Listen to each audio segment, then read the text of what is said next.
अभिजीत अय्यर मित्रा, क्या जब भारत को जरूरत पड़ी तो जो यूक्रेन से हमारे बच्चों को उठवाना था तो उठवाया नहीं, जहाज भेजा नहीं था?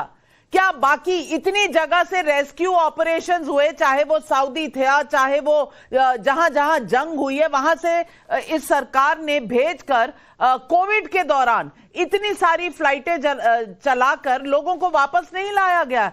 देश के दुनिया के हर कोने से लाया गया, लेकिन डेपोर्टेशन, जो इल्लीगल इमिग्रेंट्स वहां गए हुए हैं, इल्लीगल इमिग्रेंट्स का दर्जा क्या सामान्य सिटीजन्स की तरह हो सकता है? और क्या किसी दूसरे देश का जो लॉ है, जो कानून है, उसको तोड़कर क्या भारत ऐसा कर सकता है? अभिजीत अय्यर मित्रा, पॉलिटिक्स पर नहीं, तथ्यों पर मुझे बता दीजिए। देखिए, ये बहुत आसान सी बात है। ये इमिग्रेंट्स कोई हीरो नहीं है, ठीक है ना। यमन में विक्टिम्स थे, जो यूक्रेन में थे वो विक्टिम्स थे। उनके लिए सद्भावना होना बहुत अच्छी बात है, पर क्रिमिनल्स के लिए सद्भावना अच्छी नहीं है। पर एसपी तो बहुत क्रिमिनल पार्टी है, तो क्रिमिनलाइज्ड पार्टी है, तो इनके लिए बहुत सद्भावना होना तो जायज है। वो अमेरिका कनाडा में हत्याएं कौन करवा रहा है? Excuse me sir, I did not interrupt you, I would appreciate you not. पूरी बात बोलो ना। नहीं, आप चुप रहिए। अब ये मेरा टर्न है, आप चुप रहिए। समझ रहे हैं ना, आप गुंडागर्दी का पार्टी है, आप गुंडागर्दी का पार्टी है। नहीं, आप मेरे साथ बात नहीं करेंगे। मित्रा जी, मैं एक मिनट जरा जोड़ के बताओ, आपको हम निकलने नहीं देंगे। फाइव आइज कंट्री ने क्या बोला है श्री अमित शाह जी को? I do not yield to you. Five eyes country ने अमित शाह जी को क्या बोला है?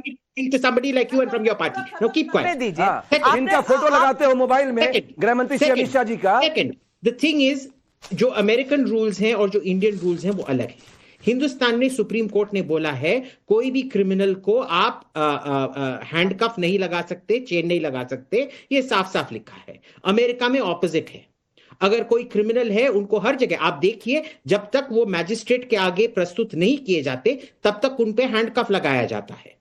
अगर वो अंडर ट्रायल भी है, अगर उनको बेल नहीं मिला है, वो हैंडकफ में ही ले आए जाते हैं। तो जब तक वो प्लेन में हैं, वो अमेरिकन टेरिटरी होता है। कोई जब फॉरेन फ्लाइट इधर आता है, वो अमेरिकन टेरिटरी होता है। पर जैसे ही वो पीछे का जो कार्गो डोर खुलता है और बाहर आते हैं, तब इंडियन रूल्स होते हैं। और जैसे ही वो बाहर निकले, उनको पहले से ही चेन उतार दिया गया था when they come into Indian. ये स्ट्रिक्ट ज्यूरिस्प्रूडेंस, ज्यूरिसडिक्शन का मामला है, और ये बिल्कुल सही सा फॉलो किया गया था। तीसरी बात आई पर्सनलाइजेशन ऑफ लॉ की। इसमें कोई अदानी सरकार नहीं चला रहा है भाई। उनसे पूछा गया कि भाई अदानी के बारे में बात हुआ, उन्होंने क्या बोला? ऐसे छोटे छोटे मामले पे दो लीडर क्या बात करते हैं?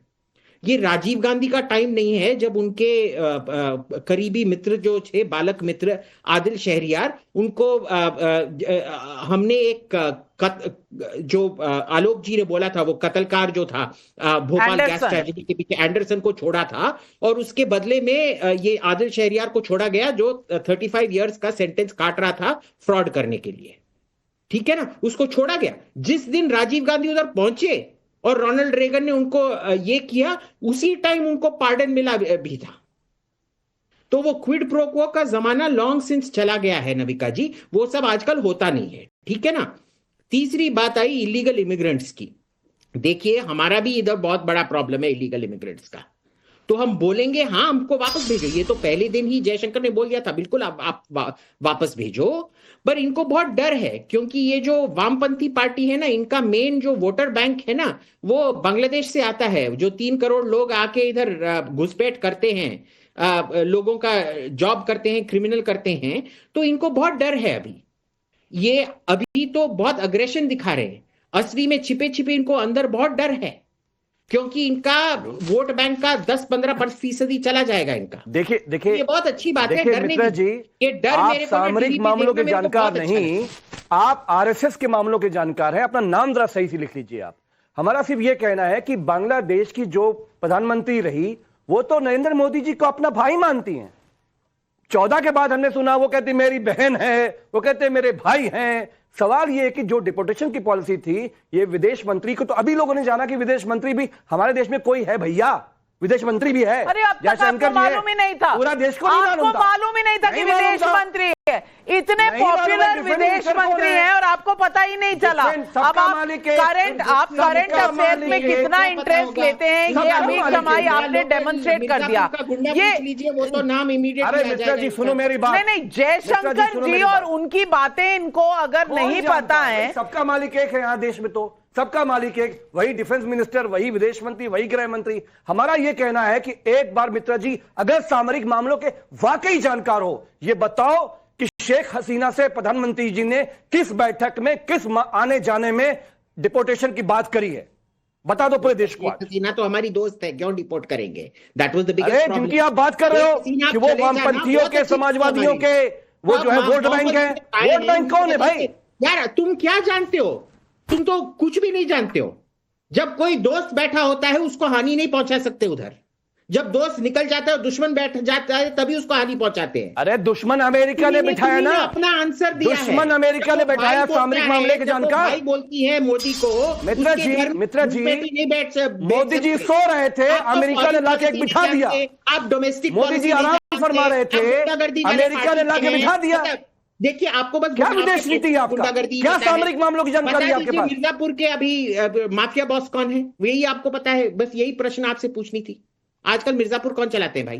कौन मिर्जापुर? आपको पता होना चाहिए। एक्सटॉर्शन बिजनेस तो आप ही का है। कहाँ का? गुजरात के माफिया नाम बताओ, नाम बताओ। मैं मिर्जापुर गुजरात के सारे माफियाओं के नाम बताओ जिनका फोटो आपने मोबाइल के डीपी में लगाया हुआ है। दोनों नेता के नीचे अखिलेश के। अरे सुनो मेरी बात, अरे मित्र जी सुनो, ये जो डीपी में फोटो लगाए हो वो कितने बड़े माफिया है?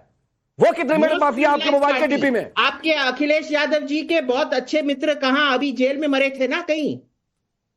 अरे आप ही के नेता थे ना। अब आपका देखिए, आपका चेहरा साफ आ गया कि आप सामरिक मामलों के जानकार नहीं, आप आरएसएस के मामलों के जानकार हो। क्या जानते हो सामरिक मामलों के बारे में? बताओ मुझे कि विदेश नीति के मामले में बांग्लादेश। अमीर जमाई जी, जब आपने देखा नहीं होगा, पढ़ा नहीं होगा, तो तब अमेरिका में शासन बदल चुका है। जिसने बिठाया था बांग्लादेश में वो पुरानी सरकार थी, जो नया आया है वो भारत का दोस्त है। उन्होंने कहा है और आज ही कहा है, सुन तो लेते, मैंने चलवाया भी था। उन्होंने कहा बांग्लादेश के मामले में मैं सिर्फ प्रधानमंत्री नरेंद्र मोदी की सुनूंगा, जो करना चाहे करे। ये आपको सुनाई नहीं दिया होगा। आप पूछेंगे सबका मालिक एक, सबका मालिक वैसे होता ही है एक, लेकिन सवाल ये आनंद दुबे जी, हर वक्त सिर्फ एक कंपल्सिव तरीके से राजनीति करना और मुद्दों को देखना नहीं, समझना नहीं। प्रधानमंत्री अभी वहीं पर है, यहां पर ठहाके लगा के हंसने लग जाना। मैं पूछना चाहती हूं कि क्या अडानी जी बिजनेस नहीं कर रहे? तमाम राज्यों में बिजनेस नहीं हो रहा? क्या केरला में नहीं हो रहा? क्या तेलंगाना में नहीं हो रहा? क्या कर्नाटका में नहीं हो रहा? यहां क्या बीजेपी की सरकारें हैं? कांग्रेस की है ना। लेकिन अडानी का नाम आते ही राहुल गांधी पता नहीं क्यों उछल पड़ते हैं। वैसे तो आप क्या कहेंगे, आपके तो अपने ही इंडिया अलायंस में इतनी गड़बड़ चल रही है। वो आ रहे हैं ना, उद्धव भाई आए हैं कि शरद पवार शिंदे जी को अवार्ड दे रहे हैं। आप तो अपने ही अंदर की कूटनीति से इतने परेशान हैं, आपने पता नहीं अमेरिका की देखी कि नहीं।